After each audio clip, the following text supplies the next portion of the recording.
Today I'd like to talk about the PostgreSQL partitioning. In the internet, we can find the pretty popular statement that the partitioning may help us with the maintainability. But what exactly it means, and what in practice we may get with the partitioning from maintainability point of view. So let's discuss this topic. Let's talk about what operations the maintenance may be consisted of. The first, what comes in mind, is the backup process. It's one of the most important operations. The having up-to-date backup is critical for every business. Another maintenance process is to be able to quickly recover the corrupted data from backup. Also, data recovery can be useful when you need to reproduce the data for your tests. The next important maintenance operation is to control the data fragmentation.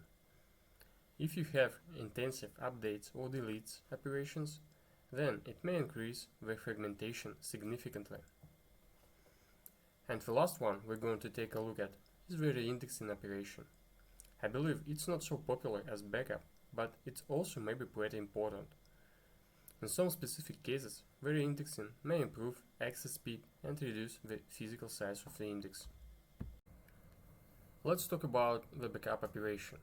What usually are the main requirements for backup operation? The backup must be done on a regular basis, otherwise you may lose actual data in case if you face with failure and you need to restore the database from the backup. Also, the more often you are doing the backup is better. For big tables, it may take a time to create a backup, so you may get a significant benefit if you will be able to add only new data to the backup and not to create the backup from scratch every time. Another possible requirement you may have is the need to remove obsolete data from the backup, which you don't need anymore.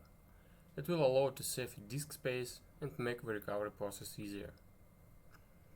The partitioning may help you to reach those requirements. For example, if you use pgdump utility for the backup, then it's a challenge for you to make a backup only for new data. But having the partition, you can backup only specific partition with recent data. Also, if each partition includes the data for specific historical period, then you can remove all data easily just by removing the backup of specific partition. The time taken by backup also can be reduced by making backups for specific partitions only, instead to backup the whole table at once. The next maintenance operation is data recovery. If you have a backup and you face with a catastrophe, like disk failure or fire, you will need to recover your data from the backup. You should test the recoverability of your backups from time to time to be 100% sure you can get your data back. Also, as I said previously, recovery can be performed to reproduce the dataset for tests. The partitioning may give you some benefits also from recovery point of view. It allows to have partial recovery. So instead to use a big volume of data to be recovered, you can recover only specific partition. Also, it's pretty often that to start the recovery you may need to upload backup file to database server. In case of the partitioning, it may be enough to upload only recent data sorted in frame of single partition. Now let's talk about fragmentation. In the PostgreSQL, to support concurrent and simultaneous execution of queries, many versions of every record can be in the table. Such versions of record are called the tuple. And every time some query updates a specific row in the table, a new version of the row is created. But the old version is not deleted physically, but instead to be marked as a dead version, and it's called dead tuple. Also, dead tuple can be generated by delete operation, as the record is not deleted physically, but just marked as deleted. Dead tuples continue to consume disk space and make it worse the query performance, so new records are not able to use this disk space. To handle dead tuples, the PostgreSQL has a process called vacuum.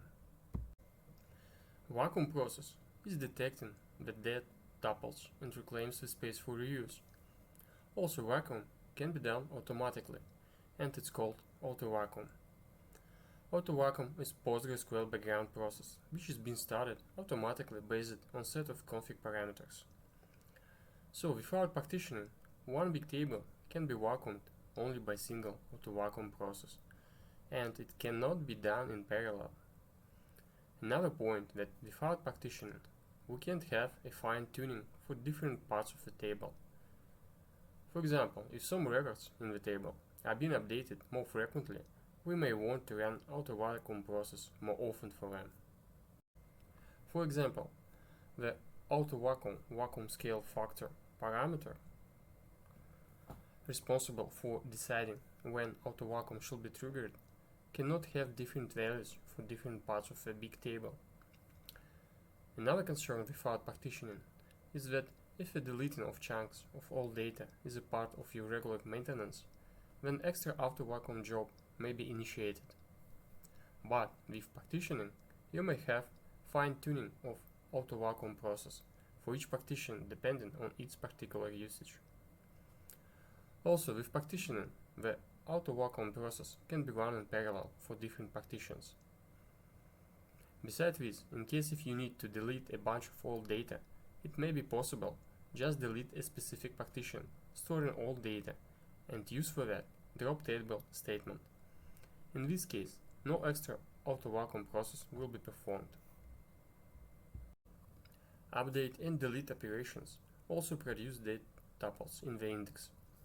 To reclaim the disk space and improve index performance, we can execute the reindexing. But the reindexing may require the exclusive log for the whole table.